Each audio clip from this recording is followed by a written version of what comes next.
Thank you very much. Let me thank those who have spoken before me and remind us that interference in Africa started with slavery.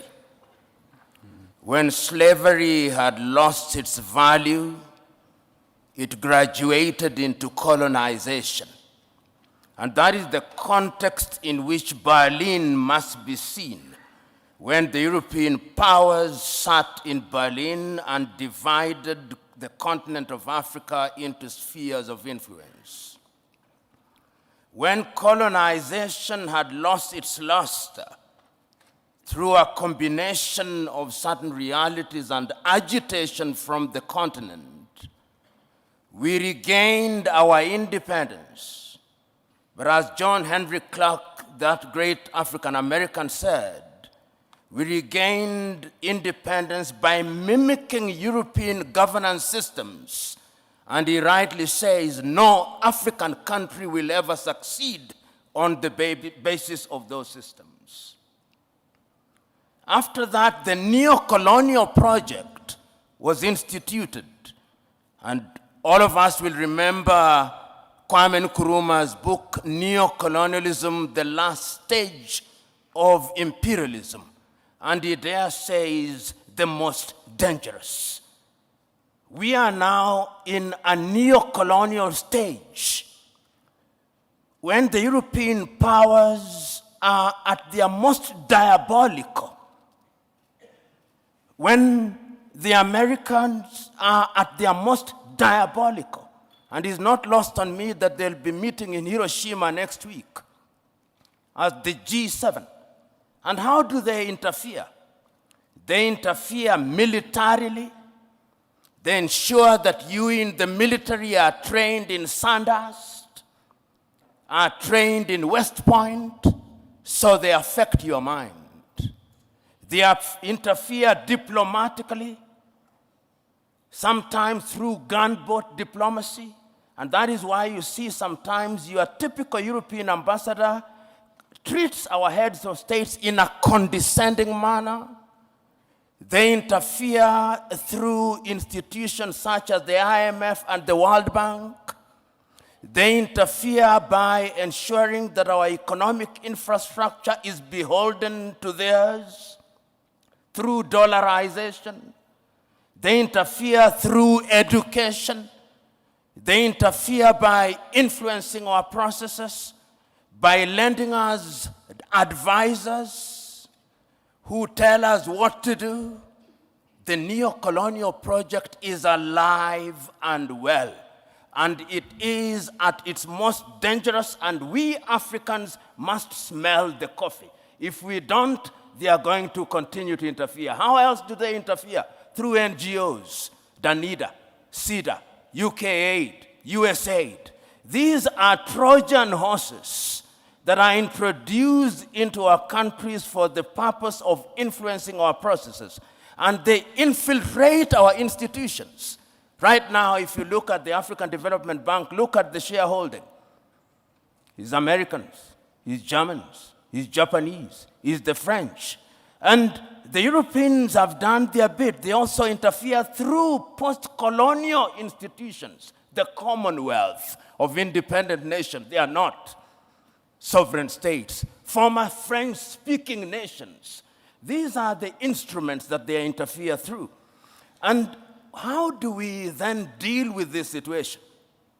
We Africans must now begin to recognize, and this was recognized as early as 1963, and the chair of the commission is here. They'll be celebrating 60 years in Addis Ababa, Ethiopia. And 60 years ago, on the 24th day of May, Kwame Nkrumah warned us. He said, if we are not united, they are going to interfere with us militarily. They are going to interfere with our economy. They are going to interfere with our agriculture. They are going to interfere with our health. Our duty, and I hope that when African heads of states and government meet in Addis next week, it will not be another jamboree at which pro forma speeches are read.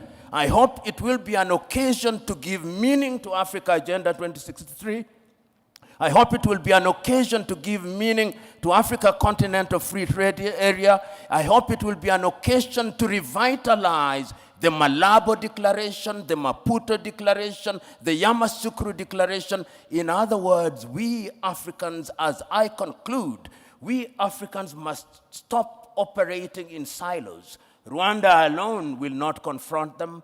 Burundi alone will not confront them. But if we go through the regional bodies and ultimately the African Union, we may indeed succeed in putting away this bulwark. And remember, it is no longer just Europe. There is a new scramble for Africa. The Chinese are here. The Turks are here. The Qataris are here. All of them are coming back. And the military bases that you see here is telling you that if you don't behave, we are going to use force. Sometimes I wish, and I'm saying this seriously, that we too had a nuclear weapon, because that is what Europe and America understands. The impact of European and American and Russian and Chinese interference is a raw wound. It is not something that is in the past. It is something that is happening as we speak. And therefore, when we speak to it, we are speaking to it to warn ourselves of the reality. When we speak about the Danidas and the NGOs, these are bodies whose raison d'etre is to ensure that we remain in a perpetual state of begging. That is what we are doing to warn ourselves. And we are not for 1 minute saying that we will shut ourselves out from the rest of the world. What we are saying is that we must define how we engage with the whole world. And we are saying that as individual countries, we are weak, and the rest of the world wants to operate and to deal with us in our weak state. The United States of America are dealing with Rwanda on second-hand clothing. Rwanda cannot resist them. Burundi cannot. Kenya cannot. Uganda cannot. But if we are East Africa with a population of 300 million, we can. If we are SADC, we can. If we are ECOWAS, we can. So this is what we are saying. And we are saying further that going forward, we must also recognize our internal weaknesses. And what is our weaknesses? Chinua Achebe said it very well. The problem of Africa is simply and squarely one of political leadership. The rank of many political leaders in Africa are thieves. Let's call them by their name. They are thieves. They are individuals who are not interested in the interest of this country. And as long as we continue electing such individuals into positions of power across Africa, they are going to be manipulated. What then is the responsibility of the citizenry? The responsibility of the citizenry is to make demands. The chairman here, I hope he has received the several letters that I have written to him. I've written several letters to his organization, talking about the role of the African Union in peacemaking. I wrote to the chairman only last week about the situation in Sudan, saying we must solve our own problems. And I want to see a crusading African Union, so that it's not the Americans and the Saudi Arabians who are summoning them to Jeddah. It should be in Addis Ababa. In a nutshell, Joe, what I'm saying is that we have a responsibility to ourselves, both at the leadership level and at levels of the civic society. We must be engaged in a positive manner, and we must keep on shouting without being diplomatic, because diplomacy is lulling us into a false sense of security. And lastly, I want to say this. When foreign powers come, we must always be reminded of these goodies that they bring to us. It used to be said of the Trojan War that even when the Greeks bear a gift, they do not mean well. They never mean well.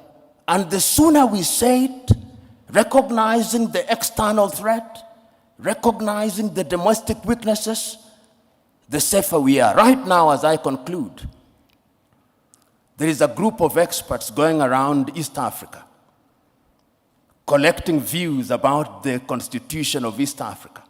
I've just written to them this morning. They are leaving Kenya.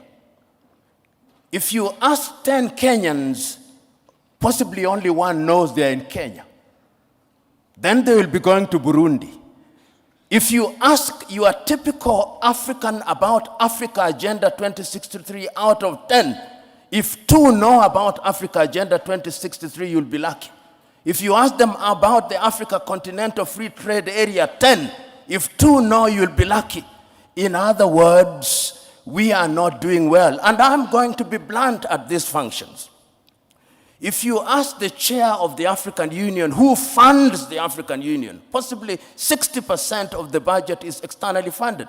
He who pays the piper calls the tune. That is the reality of the world. We must begin to pay for our own things in order to be understood and to be respected.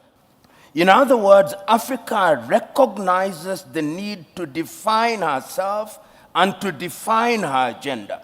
And I do not begrudge nations that define themselves and their agenda. Ronald Reagan once said it, and I agreed with him, that every nation does what is in her best interest. And I have no problem with that. The problem that we have is that at critical moments in African history, we have failed to seize the moment. You will remember in 1917 at the Champaran campaign, Mahatma Gandhi told Charlie Andrews, I do not want you to participate because at this point in time, the Indians must believe that they can do it themselves. In other words, there comes a time in the history of a nation when even friends of goodwill must be told, keep aside. We want to believe that we can do it, and your help must be surreptitious and subterranean if you are a person of goodwill. And the Champaran philosophy is what we must define for ourselves.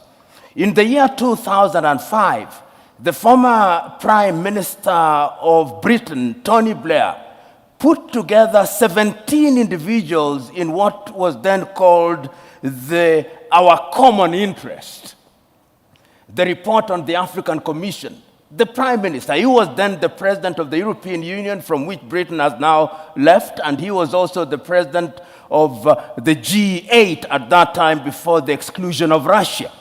They produced a report.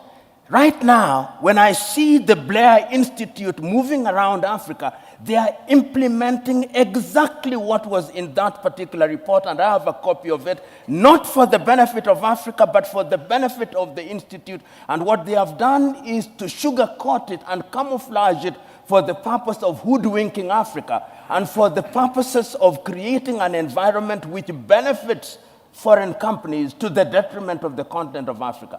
So that some of these engagements are anodinal. They simply lull us into a false sense of security.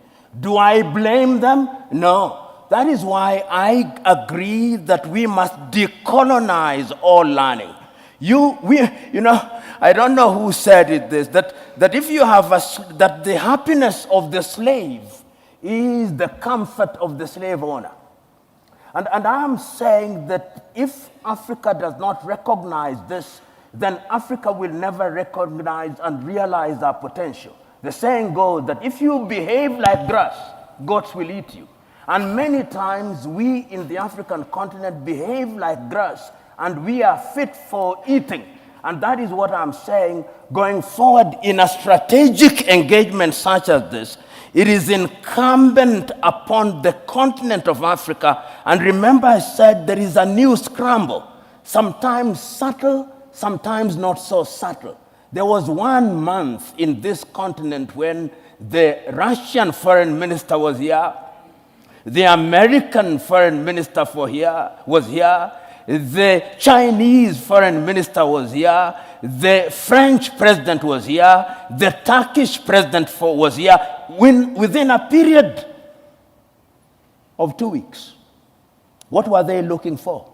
What is in their best interest? They engaged little countries. They don't want to engage the East African community. They don't want to engage SADC. They don't want to engage ECOWAS, because when they are big, they are not manipulable. And when on the 14th and 15th days of last year, the African heads of states and government were summoned, and I use the word summoned very deliberately, to Washington, D.C. After the president had spoken to them and given them photo ops, Africa was given 60 billion. 54 countries, 60 billion. And then the American president started engaging in bilateral agreements with Burundi, with Lesotho, with Kenya. That is what we are saying, that going forward we must be conscious. And as to training, our own Ngugi wa Thiong'o, in a book called The River Between, tells his lead character Wayaki, go unto him, learn what he has taught you, but bring it home and customize it for the benefit of our people. Learning is universal and defies geography, but there is wisdom in using that learning for our benefit. And very lastly, how do we distinguish the institutional conceptual West, which is diabolical, and the individual members of those countries that actually sometimes are on our side? Institutionalized conceptual West, as articulated through government, is fundamentally diabolical. Their pretension to the contrary notwithstanding. And therefore, when we engage with them, we must have our guards up. We are capable, in my view, of discerning who is better, and that is the duty of our leadership. Our leadership doesn't do a good job out of it, and that is why the demand from the civil society, the demand from academia must remind leadership at all times, you are dining, and I'm using this as a term of art, that when you are dining with the devil, you must do so with a long spoon. Thank you. Thank you, Prof. I don't know that you wanted to respond to the issue of definition earlier on, or indeed any comments that you might have. Let us not drown ourselves in semantics. This is my view with due respect. First of all, let us remember that, and I always warn us Africans, if I was using my mother tongue to define interference, or using a Kiswahili word, what meaning would it carry? And sometimes we find ourselves prisoners of Portuguese, prisoners of French, prisoners of English, or any other colonial language which we have appropriated and which we now deploy in terms of engagement. History has demonstrated, and my good friend Kegoro said it, history has demonstrated not once, not twice, that the intentions appear to be noble in the beginning, but when they have come in like the proverbial Trojan horse, they go beyond their mandate. Show me what is happening to Libya today. Show me what is happening to the Central African Republic. Show me what is happening to Somalia today. They were all well-intentioned, and see the product. A tree shall be judged by its fruit. A mango that says it is an orange is still a mango. Okay. Now to the question that I have been asked, that is, what can Africa do, particularly with foreign interference? Let us understand that the international economic architecture, as I see it, is one in which Africa did not participate, does not participate in a meaningful way. Take, for example, the Bretton Woods institution that we know about, the World Bank and the IMF, created in 1944 in Bretton Woods in New Hampshire. British economists and American economists immediately after the World War II to target the reparation of Europe through the Marshall Plan. We are grafted into it, and then we become beholden to them. So that when you hear IMF is in your country, you ought to be very worried, because the prescriptions is one size fits all. And if you doubt me, You will remember the prescriptions of the IMF during the structural adjustment in 1980s. Not a single country came out of it in a proper shape. We are not involved in that architecture. Remember also the WTO. The very first meeting of the United Nations in 1945 in San Francisco had a component of the WTO. The WTO, as we know it today, is also constructed in a manner that does not benefit us. The idea is that Africa continues to remain a producer of primary goods, and we continue to consume goods that have value addition. How then has Africa tried to react to this? There have been several initiatives. The very early initiatives were not even constructed by Africa. If you remember the African Pacific, Caribbean Pacific, the Lomé Convention, and the Cotonou Declaration, these were initiatives which were influenced from outside.